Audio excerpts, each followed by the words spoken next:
Hello, everyone. Happy Elfmas to Hello. you all.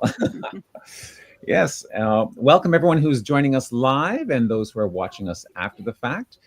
We are now on day 9 of the 12 days of Elfmas, so we're 3/4 of the way through, and it is also happens to be New Year's Eve, the last day of 2024. Can you believe it?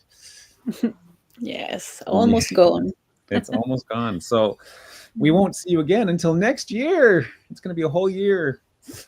Or just one day, one day later. But yes, so welcome. We have Père Noël has joined us. Elf Julien Cassin from France is joining us, and we're going to be talking all about a very interesting French wish that he's done a whole pile of research on. So I'm very excited to hear all about that and learn all about a number of French resources that I suspect most of us have never used before. So that'll be great. But before we begin, do we want to do some stats? Oh, sure. I wasn't ready for that. I like to surprise my fellow elves by just throwing it out. We're always ready. We have a little progress. Now we're in 50% of progress because we have some new wishes that we're working on. Nice. So yeah, we have 182 profiles with no progress at all.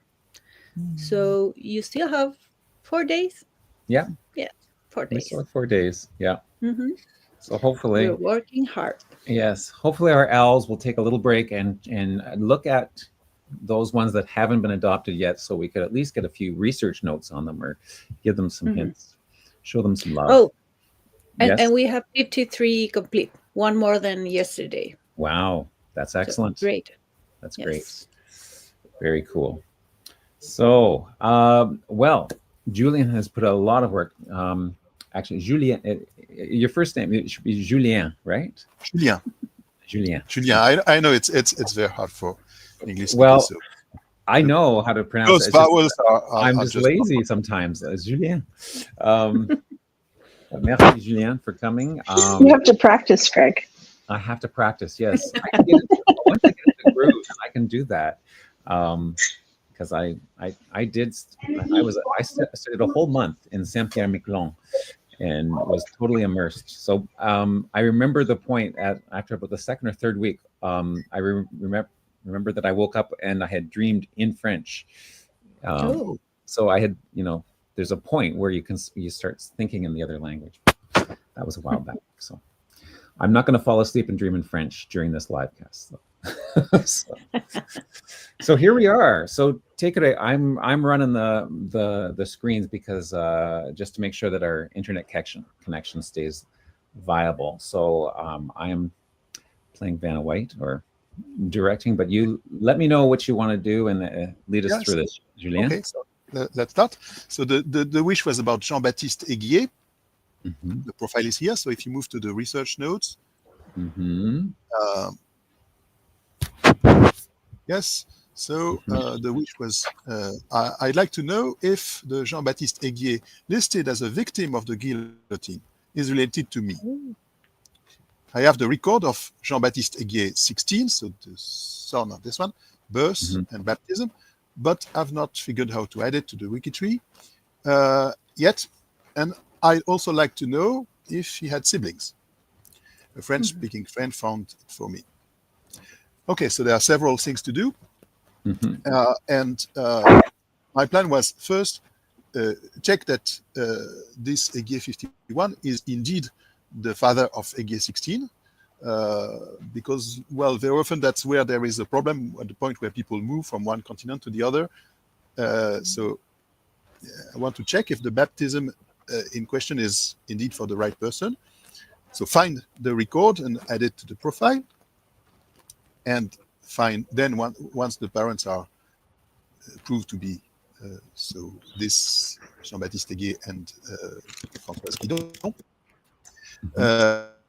find their marriage, their parents, and their children to find siblings of the Aiguier 16. Sorry, and then there's this question about the Jean-Baptiste Aiguier, maybe the same one, maybe another one, who was a victim of guillotine. So find about him, who he was, and if he is or not the same person. So obviously he's not the same as the one who immigrated to the US, but he may be the same as the father. So you can move to the next tab. So about the name Aiguier, so this is from Genealogy.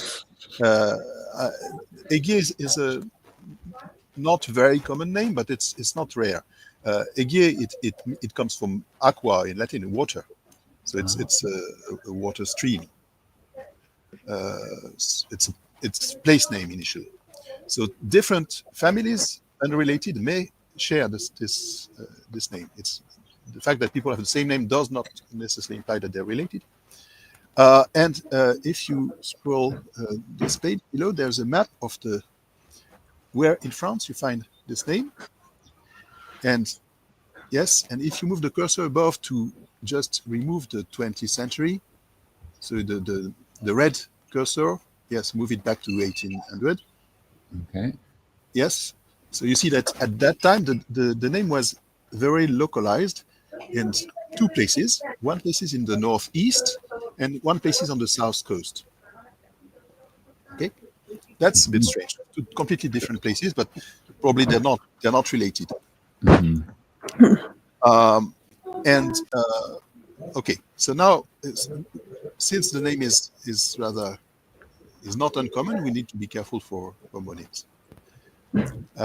And then on the profile of Aiguier 16, so probably this next tab. So the first line I added it to the subject. But what was there initially is, if you go down again, this I added, but the obituary, yes, September 28th, a bit down. There we go. Yes. So that was the obituary in a New York journal, saying that Jean-Baptiste Aiguier, a native of Toulon, France, aged 21 years, 7 months, and 4 days. So we have the place of origin, and we have the exact age. So up to computation errors, we have the date of birth. So then we should be able to find the birth record. So in France, basically all the records that are preserved are available, but they are not indexed, most of them. So it's not very easy to find something when you don't have precise information. But if you have precise information, just open the register and look for the record. So we can try to do this, but first I wanted to check that this obituary was complete or if there was extra information. So I looked, it was found in some physical library.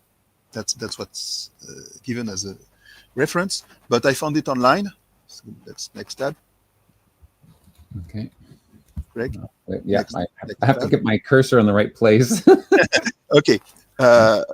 So this is from the Library of Congress, and it's 28th of September, probably on, it moved. Do you see this 28th of September? It's the newspaper was printed on the 30th, it looks like. Yeah, and yes, it's maybe for a bit up, I don't know. I don't see it. There's the 28th, James. There. No, yes, died. Okay, and then it was centered, but it moved somehow. Anyway, no, it's below this. Below this one. Oh, there it is. There it is. Jean-Baptiste Aiguier. Jean-Baptiste Aiguier. And so the only extra information is that he will be buried on Wednesday. So September 30th was a Tuesday, so he was buried on the 1st of October. But the rest is exactly how it was transcribed. So, so the date should be the 24th of February of 1770. Okay, so now we have to find the record, and so the place to start is from the France project on WikiTree. Next time, we have a list of resources for France. Because in France, unlike other countries like Italy, where there is a central service for archive, it's each department, and there are 100 of them, has its own website with its own organization and different interface. Wow. So you need 100 of links to find our hand. So if you scroll down, Mm-hmm. you have a list for each department and link to the archive. So we have the information that is from Toulon, so you have to know where Toulon is. So look on Wikipedia or whatever. So the department is VAR, V-A-R. Searching for Toulon just doesn't do it. So it goes down, down, down. It's again down. Down, down, down. Stop. Oh. Stop. Up. Stop. There it is, VAR. That's one. VAR. Ah. Okay. So you find it and you click on it, but you can also go to next tab. Okay, because there we go. I prepared it. That was good. Yes, and then you choose. So there are several different kind of archives, and one of them, I think, is on the third row. You have registre d'état civil et paroissiaux. That's for and you have also tab décennal. So tab décennal, these are the 10-year tables, but it's only after the revolution. So French registers, they are very different before and after 1793. So here we are before 1793. So they are parish register. Okay. That were kept in each parish. And so that's this registre paroissiaux. And then you can move to, okay. And then you type the name of the parish and the place. And you can search for Toulon and probably I put it in next tab, the result. No. No, it was not next tab. So you type Toulon, you type the year 1770. Maybe I missed a link from the notes there. Let's see. Okay. So Toulon is T-O-U. There's a O that was not in the obituary. Oh, there we go. It is right, the name. Yes, and it choose Toulon. And we know the year, so you can put 1770 twice. Comme ça? Yes. And décès? No, that doesn't matter. So just search. Ah. And you see that there are 3 parishes. There could be more. In big cities, you have more parishes, and then you have to try all the registers one by one. And one has only death. And so if you take the second one. This one? Yes, for instance. And you move to slide 16. 16. There you are. Look at that. So you have something that is around February 1770. And then you have to read around because the date is maybe not exact. And, well, the result is that you don't find him. Oh, no. After all that? Yeah, so it was too good to be true. You don't find him. So you see when it's written B in the margin, it means that it's a baptism. S is burial, M is marriage. And then there's the name in the margin. Or when there's no name, it means that the child has no name. So that they are from unknown father, they have no name. Like the first one on the page. So this is, but the names are rather clear in the margin, so it's quite fast to go through this kind of register if you know the approximate date. Right. But it's not there. Okay. So we have to resort to some kind of index. So there's no general index. There are several options to find when you don't know the place. So first, my hypothesis is that the date is correct. But the place is not correct. It's not from Toulon, from the city of Toulon. It's from around Toulon. And around Toulon, there are many little places. So in France, there are something like 36,000 different communes, and each of them has its own register. So you cannot try all of them. No. So one thing we could do is use the map that was at the beginning that said which commune had the largest number of aiguilles. Go down, you have a list of communes. And so you see that Soliès-Pont, for instance. Okay.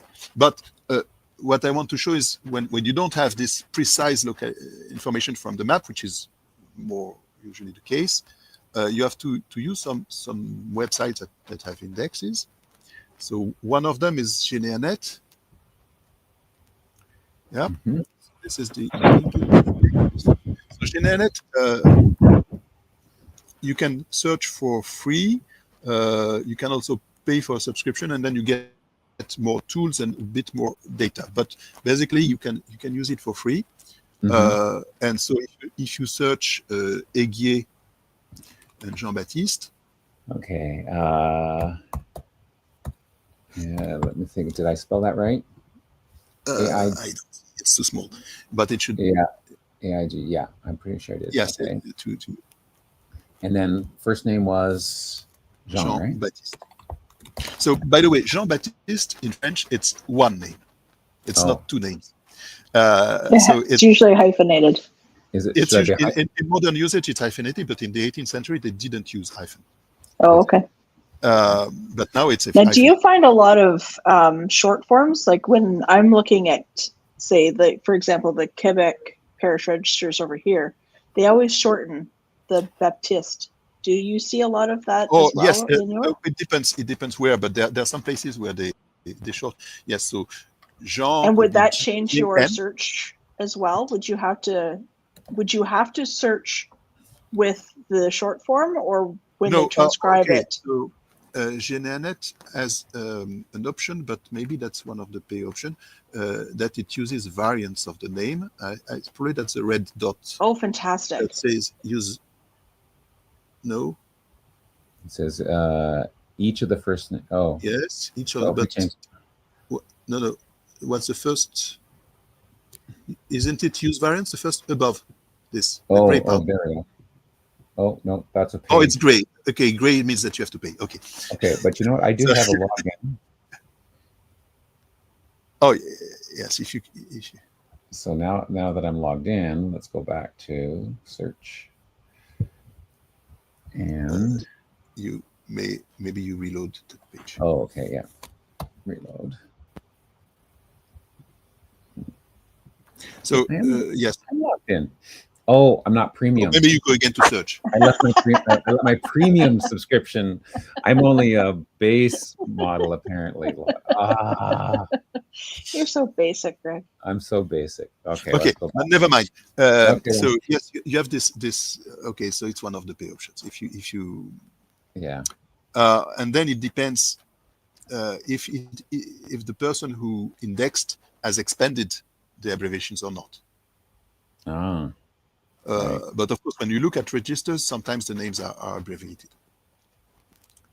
Okay, so you can look there, and well, you have a number of Jean-Baptiste, but none of them is the right one. Some of them died young, and the last one is the same, is the right one, but it's with the same info. There are no information, no real information about his parents. Right. Okay, so Janet is an option, but it didn't work this time. Okay. Then Philae is another option, but this one is completely, you have to pay for everything. So that's all you can see here. And the price of the subscription. So let's skip this one. If you go back, then you can also use indexation that has been made by associations. So there are many associations that study genealogy.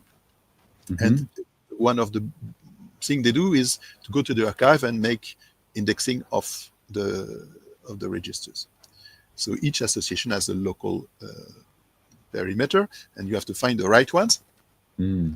So some of them are accessible through this tool, which is called Genealogy, which is an exchange system, and you have to be a member of one of the associations to access data from the other associations. So share between them. So if you click on Var, it's on the south coast. South coast. The darker one is number 13, and you click on number 83. 83, darker 13. 83. Okay. Am I getting close? Oh, there's 13. So I want 13? No, 83. 83. You want 83. Okay, there we go. 13 is Marseille. 83. So here you have the list of places there, and on top you have the list of association.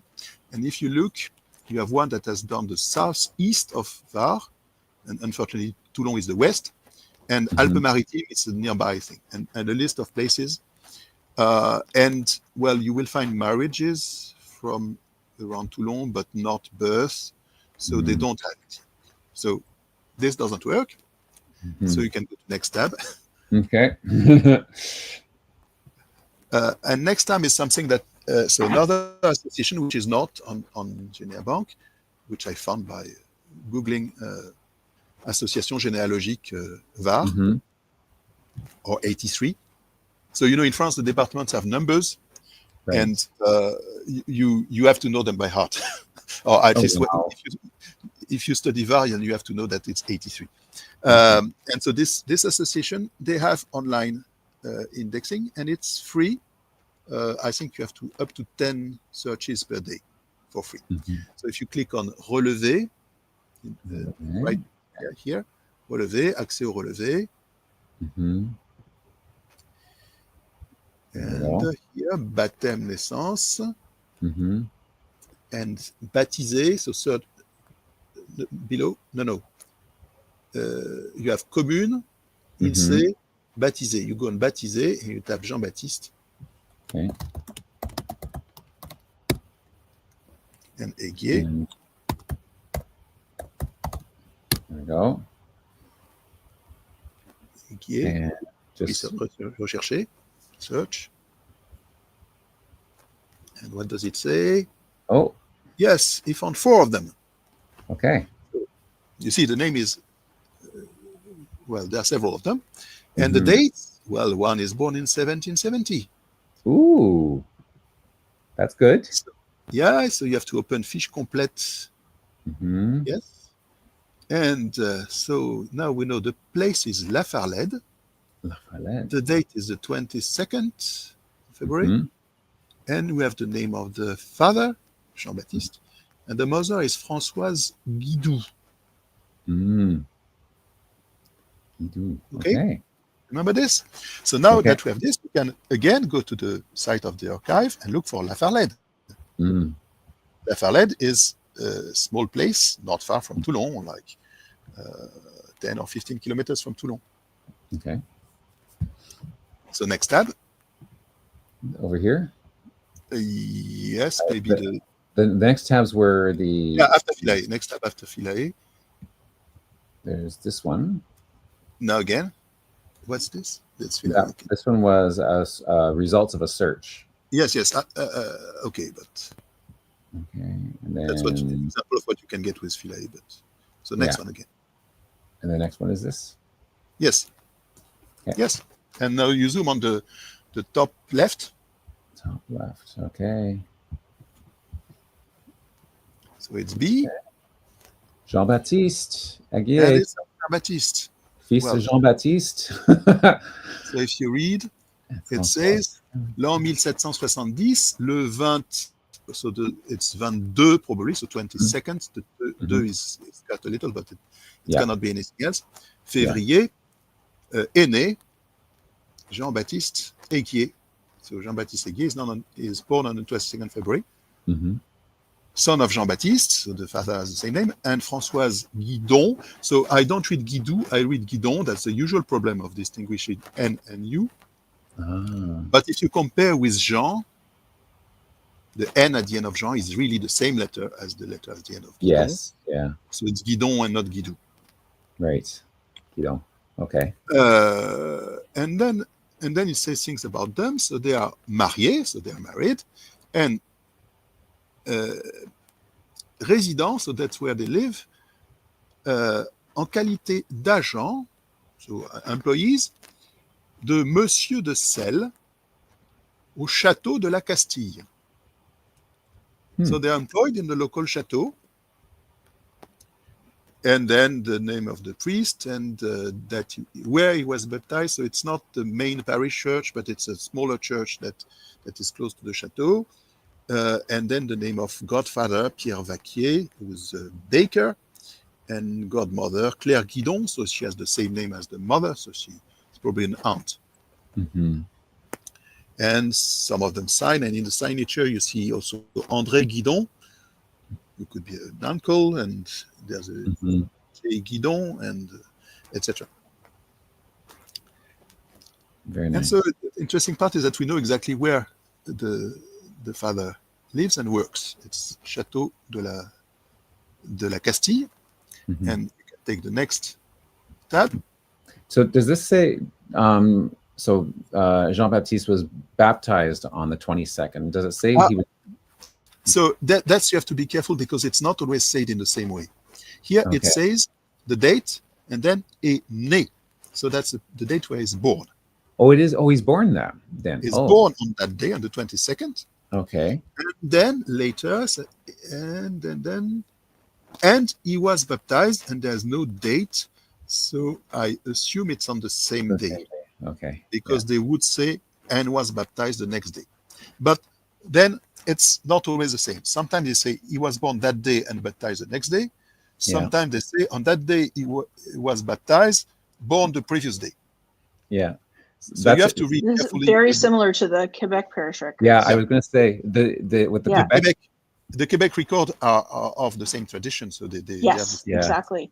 Yeah. But it's so I'm you used have to read to completely the opposite, giving the baptism date and then saying né le même jour or né la veille or Right.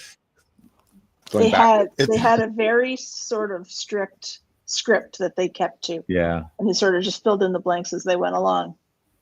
Which makes it a lot easier to decode it So once you know. Oh yes, so then this you find in the 19th century birth records. They have a very precise script, and some of them are even pre-printed, and you have just to fill the blanks. It depends on the year, it depends on the place. In the 18th century, it was rather free form, so each priest had his own habits. That's a good way of saying it. The amount of information also it varies. Well, baptism, it's almost always the same. Sometimes you don't have the name of the mother. But marriages, older marriages, you don't have the name of the parents. Death records, you very often don't have the name of the parents. What I love about these records is seeing the signatures at the bottom of the entry. And you have the signatures, yes. Also, the French records, they come in two versions. There are two registers. And sometimes, and of course, the online version has only one. And sometimes the two registers have the signatures. Sometimes one is the original and one is a copy that is made later, and that does not have the signatures. Right. So when on some occasion the two are online, and you have to check the two to find the one which is better. Okay, so I just continue on the. So the next thing was this beautiful house. So it was built in the 18th century, so it was new at the time. I mean, less than 1 century old, and it was owned by Jean-Baptiste, same name, de Selle. And later it changed hands, and now it belongs to the church, and it is used as a seminary, and they also produce wine, and you can buy wine from this place. Nice. Okay, and the next tab, I've also found a map. So that's the Castille map, the first map of France, the first full map of France, and so if you have to zoom to Toulon, so down. Oops. Okay. Yeah, no, but go put the coast in the middle of the screen. So south. Okay, I want to go south. South. Okay. Yes. There's the Merrimack Stream. Yes. South.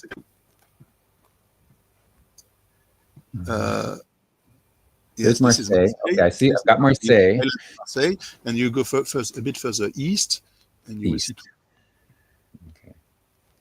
Yes, now you can zoom again. Yeah, stop here. Zoom. Zoom again.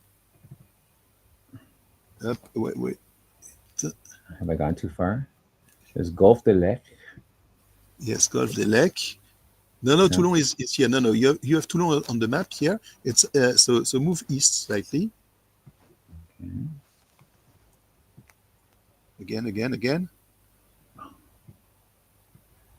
So now again east, and Toulon is in the center of the map.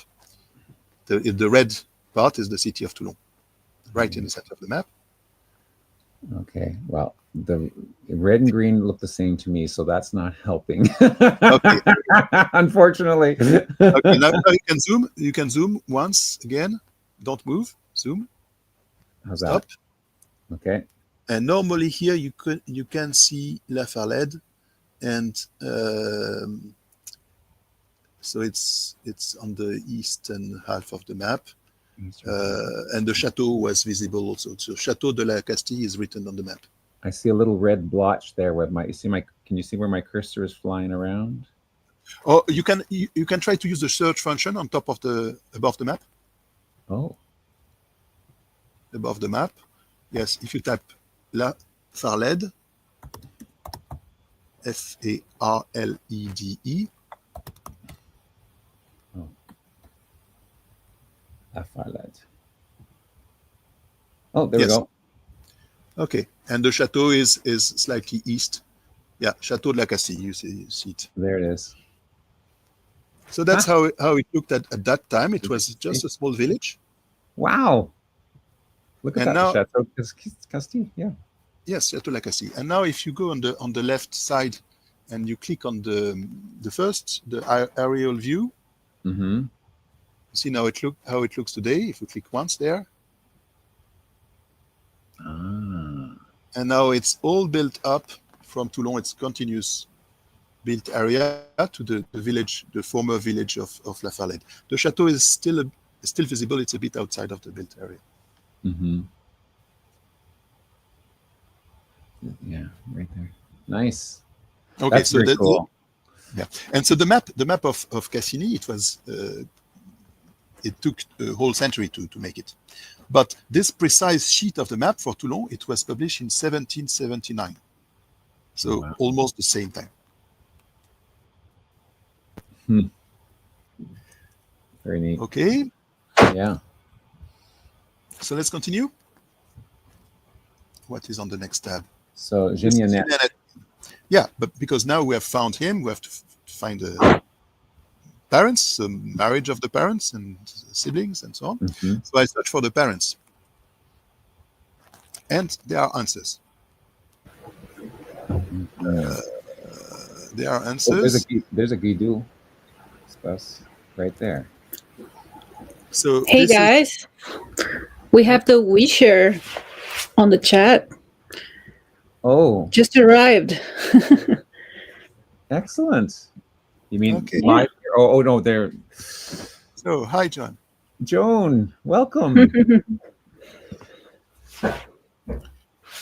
Okay, so this is the result of the search for Jean-Baptiste Aiguier and Guidou, probably. Mm-hmm. And this is just information about their marriage. Nice. So they were just married 2 years before he was born. Yes. So he is probably their first son, having the same name as the father. Makes sense. And maybe their first child. I have to check if there is a daughter in between. Okay, so this is a collaborative indexing, so it's for free. And of course, once you have it, you go back to the archive and you find the original record for the marriage, where you learn that they were already working at the Chateau de la Castille. It's not that one. I think it's This is not Jean-Baptiste? No. Oh, okay. This one? It's another Jean-Baptiste. It's the other side of the page. There's another Jean-Baptiste. Yes. So Jean-Baptiste is a common name there because one of the churches in Soliès is called Saint Jean-Baptiste. That's probably the of reason course. why many children are named Jean-Baptiste. in that Right, area. right. Okay, So there it is. Jean-Baptiste Aiguier, fils de Feu Gabriel. Okay. so Gabriel is the grandfather of Mm-hmm. Baptiste. And so you have the parents of both of them, Mm-hmm. of Jean-Baptiste Aiguier and of Françoise Guidon. Nice. Okay. And then in the results there was also, so there were several results, and there was one contributed tree. So this Mm-hmm. next tab, I think. Mm-hmm. Maybe you can zoom it a little. Yeah. Uh, Do that. There we yes. go. And so that's the same couple, Jean-Baptiste Aiguier and Françoise Guidon, Mm-hmm. with 3 children. So we have 3 sisters of Jean-Baptiste Aiguier that were researched by somebody else. The name is Tecla Bernard, and with information about their marriage and children. And so next tab, I think Mm-hmm. so so I searched for Jean-Baptiste Aiguier in this particular tree, and in this single tree there are that many different Jean-Baptiste Aiguier. This is one tree that has. It's just one tree, but actually it's not a real tree. It's not just her ancestors. She did some kind of one-place study, and she included all the people bearing not one name study. Sorry, all the people bearing that name that she found in the registers. So next tab. And this is the marriage of one of the sisters, Elizabeth. Okay. So I don't see where is the marriage on that page. The marriage is this corner. You see on the right. Mm-hmm. That is that one. Oh. Elizabeth. There's Elizabeth. Yeah. Yeah. Okay. So Elizabeth. Maybe I should open it different. Elizabeth Aiguier, fille Jean-Baptiste. Okay. Mineure. So Elizabeth Aiguier, fille mineure de feu Jean-Baptiste Aiguier. So this fille mineure, so the minor daughter, minor in that time meant that she was less than 25. 25. Before the French Revolution, the majority was 25. Wow. And so minor, so it meant that she needed approval from her parents for marriage. She was less than 25. And then the interesting part is fille de feu Jean-Baptiste Aiguier. So feu means the late Jean-Baptiste Aiguier, meaning that in 1791 he was already dead. Mm-hmm. Okay. So we can try to find the exact date, or at least burial date, by looking in the records, but it's some time between the birth of the last child, or a few months before, and this marriage. Right. If we don't find it in the text, then we can just look in the registers for. And this was so this is 1791. This marriage. Yes. And the place is Soliès-Pont. It's not exactly the same place as La Farlède, but it's very close. And actually, it used to be one place named Soliès that was split into 4 different pieces, 4 different parishes. So you have Soliès-Ville, Soliès-Pont, Soliès-Touca, and Soliès-La Farlède. They are very close to each other. Okay. Now, so this answers one of the questions: find siblings. And then the last question was, what is the relation with the Jean-Baptiste Aiguier, who was guillotined?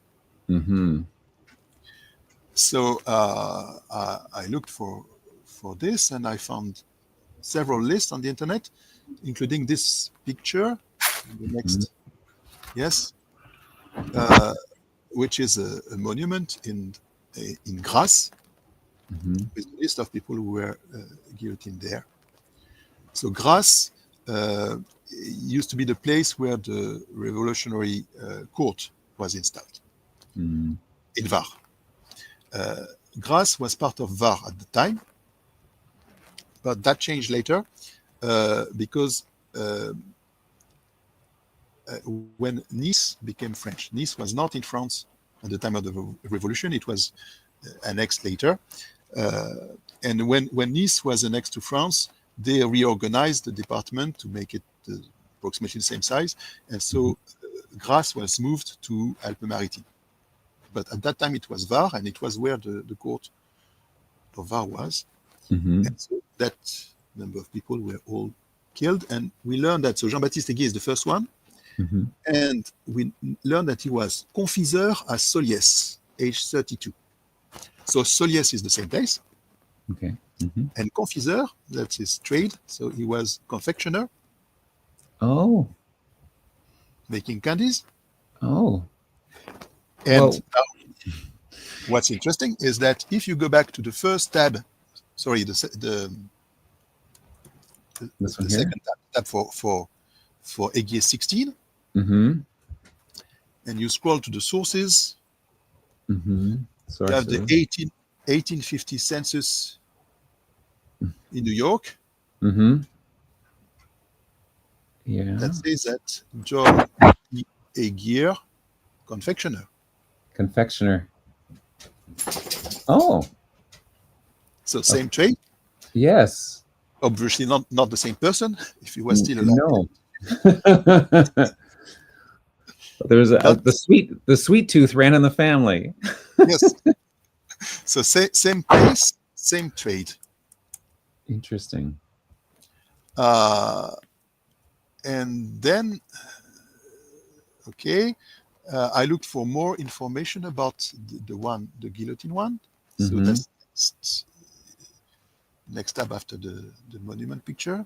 Le Tribunal. So this is a book, or an article rather, from 1910, which is an exhaustive list of the activity of the Revolutionary Tribunal.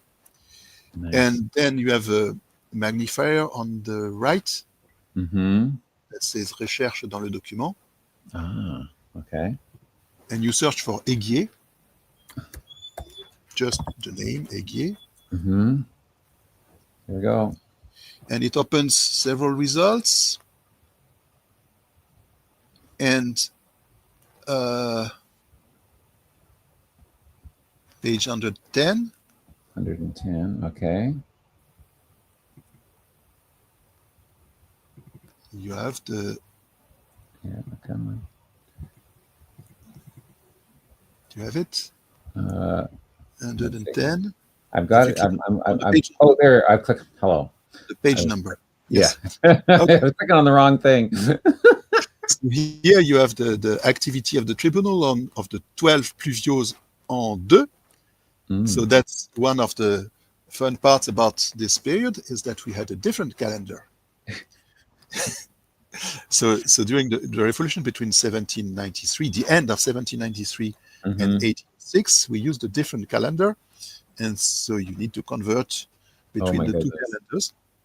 Wow. So pluvios, so the name of the months, there are 12 months. All of them are 30 days. It was the time where they wanted to rationalize everything. So months of different lengths, they didn't like this. So all the months had 30 days, except that the year is not 360 days. So they need there were some extra days at the end of the year. This is bonus.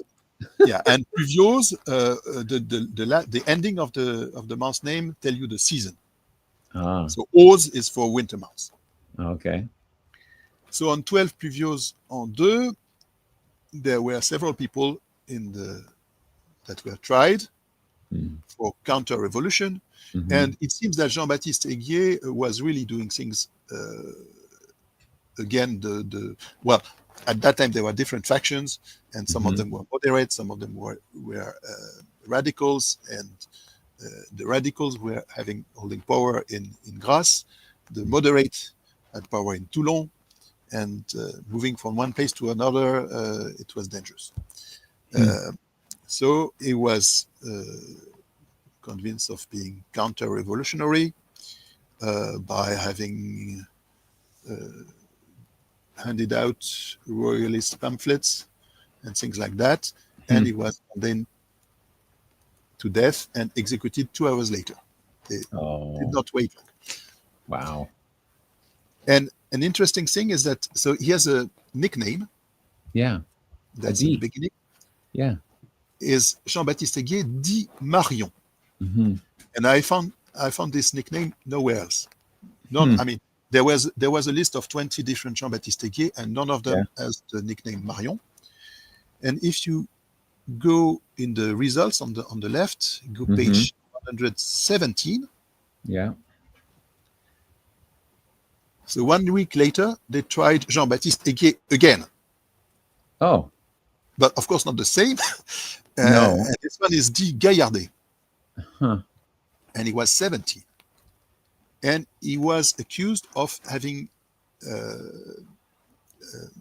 worn a white emblem, which was the royalist emblem. Oh. And he had witnesses that say that he had been forced to wear it. Oh. That was not his choice. He had been forced to wear it by the royalists. And so he was not condemned, but they kept it in prison in any case till for a few months. So it's another one. And I could not identify this one either.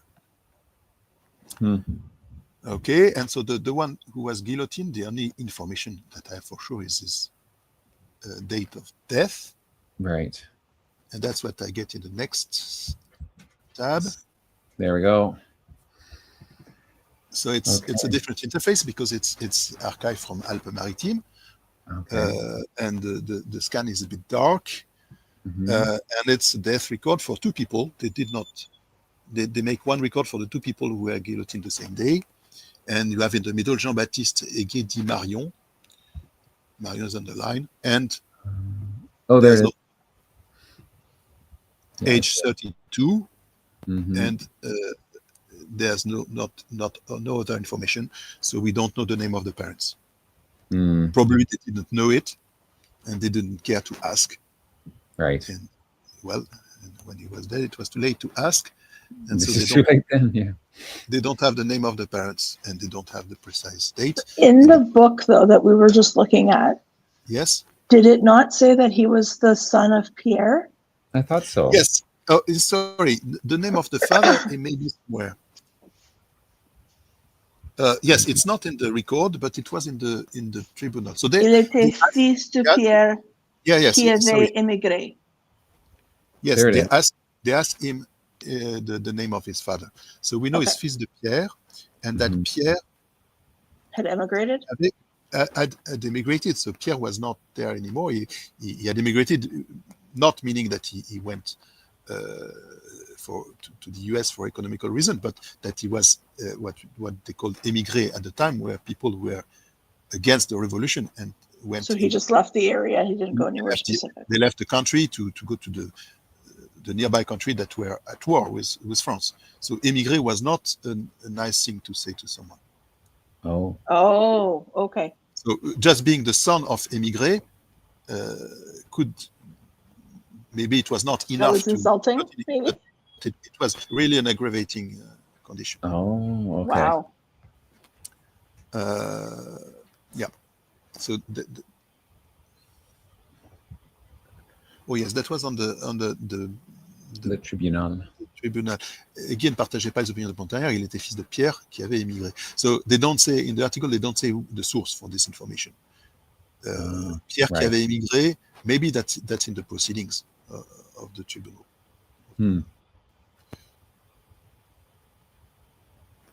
But I didn't find Jean-Baptiste Aiguier, son of Pierre. No. With the approximate date of death.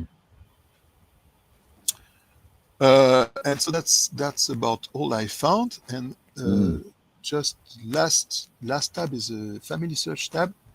Oh. So last thing I found is that actually this Jean-Baptiste Aiguier is on family search.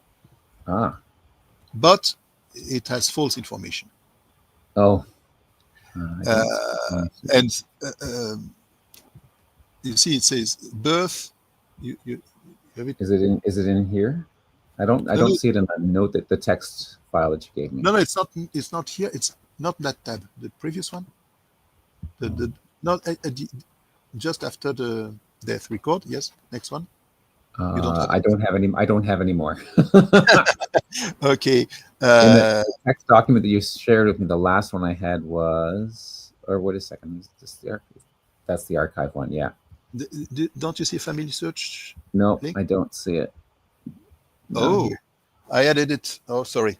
Maybe you added it after you shared it with me. Yeah, I added it after that. So there isn't family search, but he has birth of 4th of February in a place which is called Toulon, Vienne. Okay. So Vienne is a completely different part of France, Mm-hmm. where there is a village which is called Salon-Toulon, and that's probably the reason of the confusion. Mm-hmm. And it says 2 sources, but none of the source contains the birth date. Mm-hmm. And he has a marriage which is different, with Marie-Cécile Decker, who's not the same person as on the WikiTree profile. So this is the American part, so I've not tried to, but the information is different anyway. Right. But it has the parents. And I don't know how they got the parents if they don't have the correct birth. Yeah. It's a bit strange. And they have parents, and they have many children that I've not verified. So, so where they're getting this from, I wonder. Okay. So this needs to be verified. Oh, wait a second. Did you put the link there? No. If you put the link in our private chat, then Yes. I can pull up that page. Julien? Sure. Where is it?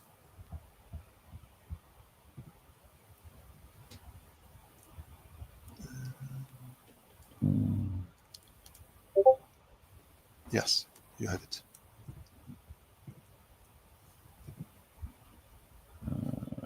Do I have it? No. So it's there family it search is. I did not check because usually they don't have French Right. in the tree. They have some French records, Mm-hmm. and I checked after doing everything, and you see they have the name of the parents, Jean-Baptiste, Françoise Guidon, and the wife is named Decker. Mm-hmm.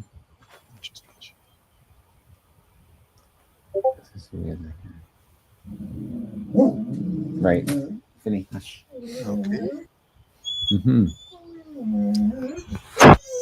Oh, Finnegan. Oh, my dog's going crazy here because he sees something out the window. Okay. Okay. So that's all I had to say on this. Wow, wish. that was amazing research there, Julien. Fantastic.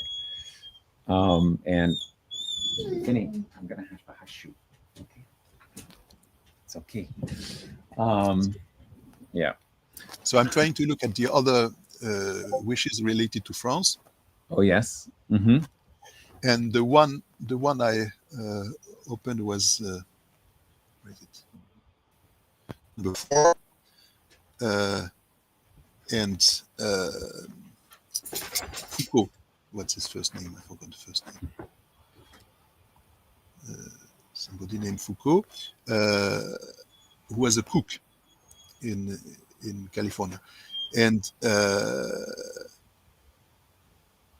the thing I noticed was some of the records say he was from France, and some said he was from Canada. And so I searched in Canada, and I got help from other elves. Maybe you saw the discussion.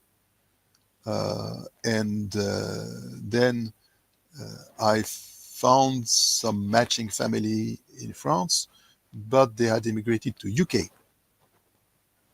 And probably he did the 4 countries in order: France, UK, Canada, and US. And so it took me a long time before reaching records that are in places that I'm used to. And then I've seen some other from France that I've not looked at yet. There's one which is it looks suspicious because he has the name of the place in his name. Oh. And also it's an older profile. Let me see if I can find it.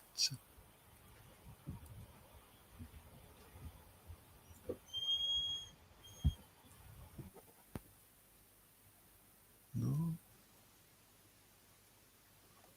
I don't find it. It's in the category. It's the one that was not taken yet. Wish received. Well, this is great stuff that you've done here. Yeah. His name is De Sanois, and there is a place named Sanois. But of course, being called De something does not mean that you're born there. Right. And that was 1746, so it's earlier. So that's probably next one I will check. Great. Well, that's fantastic. So Joan, the person who made the wish, was in the chat. I think we mentioned that, or Christine or Vicky let us know that was, and she's been commenting, and I think she's probably pretty happy with the results. Yes. So John made a comment on my profile. Oh, good. Saying that she was happy with the results. Yes, and so I've added some results since then. You saw I've the obituary clip, and then the siblings. Right. So I've not made the profiles yet. Actually, when you asked me to do the reveal, I refrained from completing the profile because I didn't want to. You didn't want to spoil the surprise. So now I will do that. Now you'll do that. Okay, fantastic. That's great. Well, that's a whole pile of research, and what wonderful overview and a dive into and out of some of those French records. So that's great. I've got, so my family background, my birth mother's side is all Quebecois, French Canadian, and many of those families go back to the founding of Quebec. So how early do the French records en France? So it depends. It depends on the place. Right. And the cut date is about the same as the founding of Quebec. I probably can't go much further. In some cases, you can find records. In some cases, you cannot. It's variable. Usually it starts in the middle of the 17th century. Okay. 16, 15, something. Yeah. But you may find records from the 16th century, and in some places it starts right before the revolution, and also there are lots of records that have been lost. Right. And for instance, in Paris, Paris is the main problem, is that almost everything burned down in 1870. Oh no. And then records from the 19th century, they were reconstructed by asking people who had copies of the records, people who had married outside of Paris, they had given copies for the marriage, and so they reconstructed a part of the records, mainly of the 19th century, but all the records you don't find them. So then when you search in Paris, you have to use other sources like contracts. There are lots of marriage contracts from older, and then you have, for instance, how do you call this? When children become orphans. Oh yes. Okay. They go. There's some decision of who will be their guardian, and this is recorded. And there are very old documents like that. And it's very nice because they list all the living family members, uncles and so on, to find who will be the adequate guardian. So there are sources, but they are more difficult to find, and usually they're not online. Right. That's for Paris. So for Québécois, yes, well, that was my first connection in WikiTree. Only Québécois. I mean, in France there were not many people, and the only connection I found was very old. I have many cousins in Quebec because of course all the, not all, but many of the settlers, they have a huge list of descendants. Right. Yeah. So I'm just going to check now to see if we're cousins. I'm not on WikiTree. Oh, not on WikiTree. Not on WikiTree, but of course it does not mean we're not cousins. Yeah, that's right. So normally I've not entered all my known ancestors on WikiTree, but I'm all that need connection that I know. So. Neat. Well, thank you very much. This was a wonderful. Well, unfortunately, yeah, you have to be careful with old record of say 17th century, because very often there is less information. Like the marriages don't have the parent names, right? And as you have seen for Jean-Baptiste Aiguier, there are many people who have the same name, so it's very easy to mix the different people. Yeah. Indeed. That's great. Well, that was wonderful. Thank you again, Julien. That was fantastic. Thank you, Vicky and Christine, for joining us. Any last words? Things that I've missed? I think that was fantastic. I think we're going to get a lot more French wishes for next year. Yeah, that's right. Yeah. Okay. So there is a small but active group of people in the France project.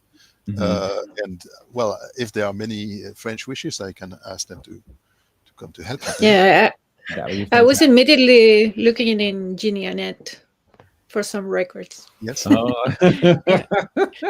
thank you for the tips. That's great. That was fantastic. That was great. Excellent. Thanks. Yeah. And thanks for everyone. What else? Shall we say something about tomorrow? Sorry. We could. We may say we need John Tyner to be in the chat at least. Oh. Okay, John. I think he better be. John Tyner. John, I just saw you over there somewhere. Join us for New Year's Day tomorrow, John. Okay. That's good. That's a nice little teaser.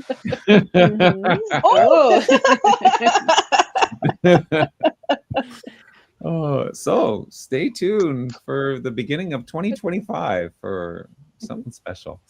What a great way to end 2024 for Alphamus first. So thanks again, Julien. Merci beaucoup. And see you next year, everyone. Bye. See you. See you. Bye. Gotta find my cursor on the right screen. Bye.